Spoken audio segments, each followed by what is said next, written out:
নমস্কার বন্ধুরা, অন্নপূর্ণার রান্নাঘরে আপনাদের সবাইকে স্বাগত।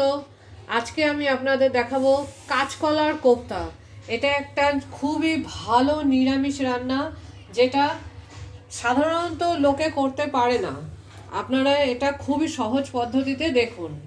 এর জন্য আমি নিয়ে নিয়েছি 12টা কাঁচকলা, 12টা কাঁচকলা, একটা আলু, 100 গ্রাম মতো মটর ডাল আমি কালকে রাত্রে ভিজিয়ে রেখেছিলাম, এখন আমি পিষে নিয়েছি। এছাড়া এর মেন ব্যাপার হচ্ছে, যেটা আমি বানিয়েছি সেটা হচ্ছে এই মশলাটা। এর মধ্যে অর্ধেক জায়ফল, 2টো ছোট কোয়া জয়ত্রী, 2 চামচ জিরে, গোটা জিরে, 2 চামচ গোটা ধনে, 4টে শুকনো লঙ্কা, গোটা শুকনো লঙ্কা, 5 টুকরো দারচিনি, 8-10টা এলাচ এবং 8-10টা লবঙ্গ। এই সবকে আমি শুকনো প্যানের মধ্যে গরম করে ভাজিনি, ঠিক গরম করে নিয়েছি যাতে মশলাটা বাটা যায়। তারপরে আমি মিক্সারে বেটে এই মশলাটা তৈরি করেছি। আর একবার বলে দিই, জায়ফল, জয়ত্রী, জিরে, ধনে, শুকনো লঙ্কা, লবঙ্গ, দারচিনি এবং এলাচ, এই সব কিছু দিয়ে আমি এই মশলাটা বানিয়েছি। এছাড়াও আমরা ব্যবহার করব একটু আদা বাটা, দই, টক দই, যেটা আমি 150 গ্রাম মতো টক দই একটু পিষে নিয়েছি বা ঘুটে নিয়েছি, 150 গ্রাম মতো আমন্ড বাটা দিয়েছি, আপনারা কাজু বাটাও দিতে পারেন, আমি আমন্ড বাটা দিয়েছি। আর লাগবে চিনি, গরম মশলা, ঘি, নুন, হলুদ এবং ভাজতে যে তেলটুকু লাগবে, কোফতা ভাজতে আমাদের তেল লাগবে। এবার আমি আপনাদের দেখাবো কি করে রান্নাটা করব। সবার আগে আমি কাঁচকলাগুলোকে কেটে সেদ্ধ করতে দেব। আগে আমি আলুটা, বড় আলু ছিল তাই হাফ করে নিলাম, যদি ছোট থাকে আপনারা গোটাও নিতে পারেন। কাঁচকলাগুলোকে শুধু এইভাবে কেটে দেব, দিয়ে আমি সেদ্ধ করতে বসিয়ে দেব। আমরা এটাকে প্রেসারেও সেদ্ধ করতে পারি বা এমনি কড়াইতেও সেদ্ধ করতে পারি। এবার আমি সব কলাগুলো এইভাবে কেটে সেদ্ধ করতে বসিয়ে দেব। দেখুন, এই কাঁচকলাগুলো এবং আলুটা আমি সব একসাথে প্রেসারে দিয়ে সেদ্ধ করতে দিয়ে দিচ্ছি। কাঁচকলা সেদ্ধ হতে বেশি সময় লাগে না, তাই একটা সিটি পড়লেই আমি নামিয়ে নেব। গ্যাসটা জোরে করে দিলাম যাতে তাড়াতাড়ি সিটিটা পড়ে। দেখুন, আমার আলু এবং কলাগুলো সেদ্ধ হয়ে গেছে, কিন্তু খুব গরম আছে, তাই আমি একটু ঠান্ডা হতে দিচ্ছি, কিংবা ঠান্ডা জল দিয়ে দিলেও হবে। আমি একটু ঠান্ডা জল দিয়ে দিচ্ছি যাতে কলাগুলো তাড়াতাড়ি ঠান্ডা হয়ে যায়, না হলে তো ঠান্ডা হতে অনেক সময় লাগবে। ঠান্ডা হয়ে যাওয়ার পরে আমি কলাগুলোকে এইভাবে খোসা ছাড়িয়ে, এই যে পুরো খোসাটা ছাড়িয়ে নিয়ে নেব। সব কলা এবং আলুগুলো এইভাবে খোসা ছাড়িয়ে নেব। দেখুন, আমার কাঁচকলাগুলো সেদ্ধ হয়ে গেছে, একটু ঠান্ডা করতে দিয়েছিলাম কারণ খুব গরম, হাত দিয়ে মাখা যাবে না, তাই কাঁচকলা, আলু সব সেদ্ধ হয়ে গেছে। এবার আমি এতে দিয়ে দেব আমার এই মটর ডাল, যেটা আমি ভিজিয়ে বেটে রেখেছিলাম।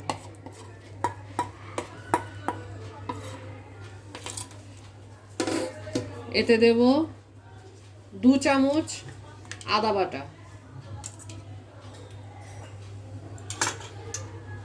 আমার এই বানানো মশলাটা দেব 2 চামচ, 2 টেবিল স্পুন ছোট চামচে 2 চামচ গরম মশলা,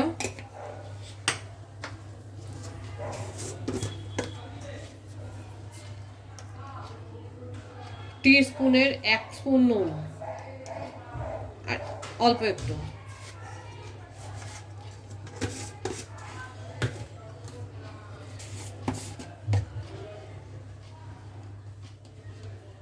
হাফ টেবিল স্পুন হলুদ।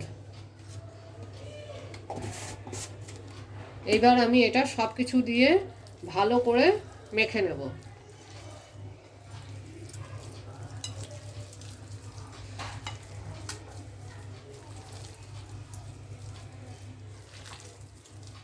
দেখুন, আমার এটা মাখা হয়ে গেছে।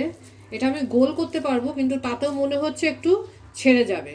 তাই আমি এতে একটু হালকা 2-3 চামচ মতো ময়দা দিয়ে মেখে নেব, যাতে এটা গোল করতে একদম সুবিধা হয়।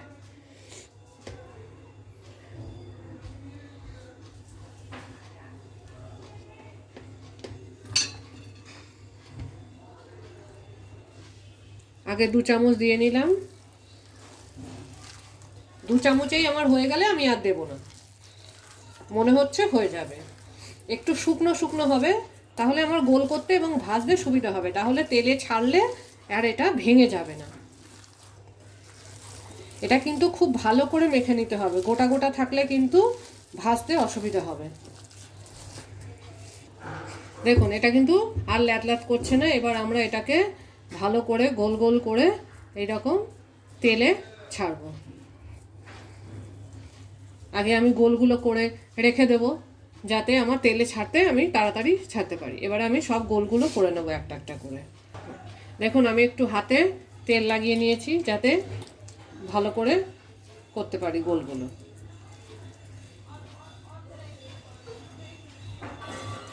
এরকম আমি গোল করে করে সব রেখে দেবো। কোফতাগুলো বানিয়ে নেব আগে, তারপরে ভাজবো।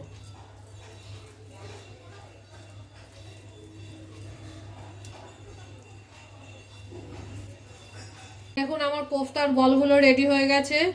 এইবার আমি দেখব, যদি মনে হয় যে একদম তেলে ডাইরেক্ট ছাড়া যাবে তাতেও ছাড়তে পারি, আর না হলে এইভাবে আমি একটু বেসন নিয়েছি, নিয়ে এইরকমভাবে শুধু একটু বুলিয়ে নেব। বেসনে কিন্তু ডুবাবো না, যাতে এটা ছেড়ে না যায়। এরকম করে করে আমি কোফতাগুলো রেখে কড়াইতে তেলে ছাড়বো।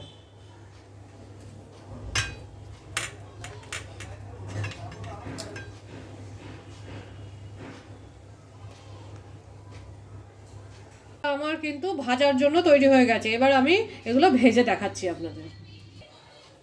কোফতা ভাজার জন্য কিন্তু অনেক বেশি তেল লাগে, পরে আপনার রান্না করতে তেলটা লাগবে না, কিন্তু ভাজতে তেল লাগে। আমি এতে তেল দিয়ে দিলাম, একটু বেশি তেল দিতে হবে যাতে কোফতাগুলো ডুবে ভাজে। পরে আপনি তেলটা অন্য কিছুতে বা অন্য কোনো রান্নায় ইউজ করে ফেলতে পারেন, কিন্তু তেলটা এখন আপনার কিন্তু লাগবে। তেলটা খুব ভালো করে গরম হতে দিতে হবে, তারপরে আমরা কোফতাগুলো ছাড়বো। এখন আমার তেলটা গরম হচ্ছে, খুব ভালো করে গরম হলে তবেই আমি কোফতাগুলো ছাড়বো। দেখুন আমার তেলটা কিন্তু খুব ভালো গরম হয়ে গেছে, একদম ধোঁয়া বেরোচ্ছে। এইবার আমি কোফতাগুলো আস্তে আস্তে ছেড়ে দেবো। কোফতাগুলো কিন্তু মিডিয়াম আঁচে ভাজতে হবে, যাতে কোফতাগুলো নরম হয়, উপরটা খড়খড়ে না হয়ে যায়। দেখুন এটা কিন্তু একদম ফুটন্ত তেলে ভাজা হচ্ছে। আস্তে আস্তে আমাকে নাড়িয়ে দেখতে হবে ভাজা হচ্ছে কিনা। সবগুলোই ঠিকঠাক ভাজা হতে হবে। আমার কোফতাগুলো একদম ঠিকঠাক হয়েছে।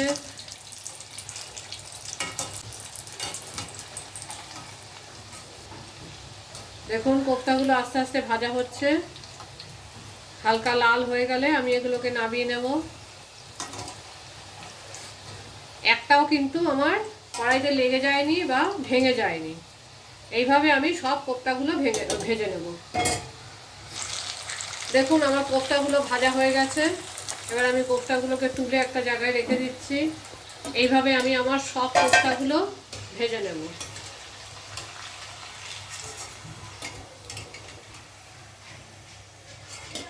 আমার সব কোফতাগুলো ভাজা হয়ে গেছে। দেখুন সুন্দর বল বল হয়েছে এবং নরম হয়েছে। এবার আমি গ্রেভিটা করা দেখাচ্ছি আপনাদের। কোফতার জন্য আমি নিয়ে নিচ্ছি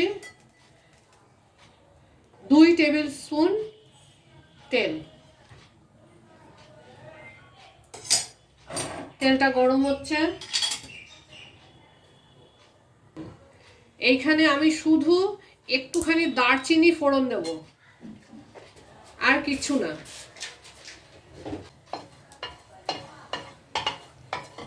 গ্যাসটা একদম আমি সিম করে দিয়েছি। এবার দিয়ে দেবো আমি আদা বাটাটুকু। আদা বাটার পরে আমি একটুখানি জল দিয়ে দিচ্ছি। এবার আমি দিয়ে দিচ্ছি আমার সেই বানানো মশলার 1 টেবিল স্পুন, 1.5 টেবিল স্পুন। কোফতায় আমি হালকা নুন দিয়েছিলাম। এবার এতে আমি গ্রেভিতে 1 টেবিল স্পুন নুন দিয়ে দিচ্ছি। নুনটা কিন্তু স্বাদ অনুসারে আপনারা যেরকম বানাবেন, যে যেমন নুন খান সেরকমই দেবেন। এবার আমি মশলাটা ভাজা হতে দিচ্ছি, একটু গ্যাসটা মিডিয়াম করে দিচ্ছি।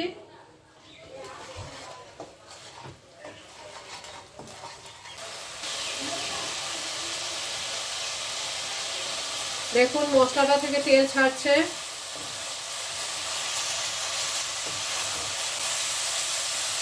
মশলাটা আমার ভাজা হয়ে গেছে। এবার আমি এতে 2 কাপ মতো জল দিয়ে দিলাম, যেহেতু কোফতাগুলো তো ডুবতে হবে। গ্যাসটা আমার মিডিয়ামই আছে। এর মধ্যে আমি আমার বাদাম বাটাগুলো দিয়ে দিচ্ছি।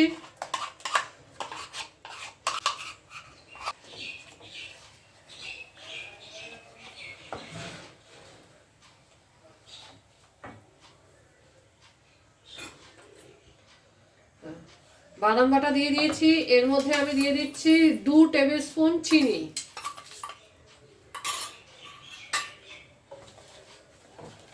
এবং আমার আগে গুলে রাখা দই, যেটা আমি আগে ঘুটে রেখেছিলাম।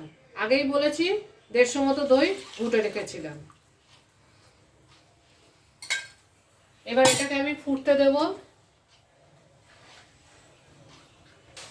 দেখুন আমার এটা একদম ফুটে গেছে ভালো করে। এবার আমি কোফতাগুলো ছেড়ে দেব আস্তে আস্তে।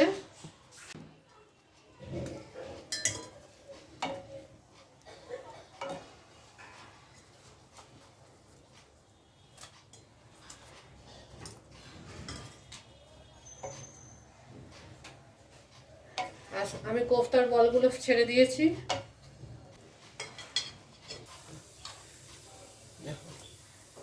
আমাদের কোফতাটা ফুটে গেছে ভালোভাবে। এবার আমি এতে দিয়ে দেবো 1 চামচ ঘি। ঘিয়ে সব রান্নারই গন্ধ এবং টেস্ট দুটোই বাড়ায়। এবার আমি গ্যাসটা বন্ধ করে দিলাম। আমাদের কাঁচকলার কোফতা, বা এটাকে অনেকে মালাই কোফতাও বলে থাকে, রেডি। এটা আপনারা ফ্রাইড রাইস, পোলাও, রুটি, নান যে কোনো জিনিসের সাথে গরম গরম সার্ভ করতে পারেন। আমাদের ডিলিশিয়াস কোফতা রেডি। আপনারা এটা গরম গরম ফ্রাইড রাইস, রুটি, পরোটা, নানের সাথে সার্ভ করতে পারেন। এই টেস্টি রেসিপিটা যদি আপনাদের ভালো লেগে থাকে তাহলে আমাদের চ্যানেলকে লাইক, শেয়ার আর সাবস্ক্রাইব করুন। আর কমেন্ট করতেও ভুলবেন না। আপনারা নিশ্চয়ই সাবস্ক্রাইব করুন আমাদের চ্যানেলকে। অনেকেই আছে যারা ভিডিও দেখে কিন্তু সাবস্ক্রাইব করেন না, তাই প্লিজ রিকোয়েস্ট সাবস্ক্রাইব করুন। Thank you for watching.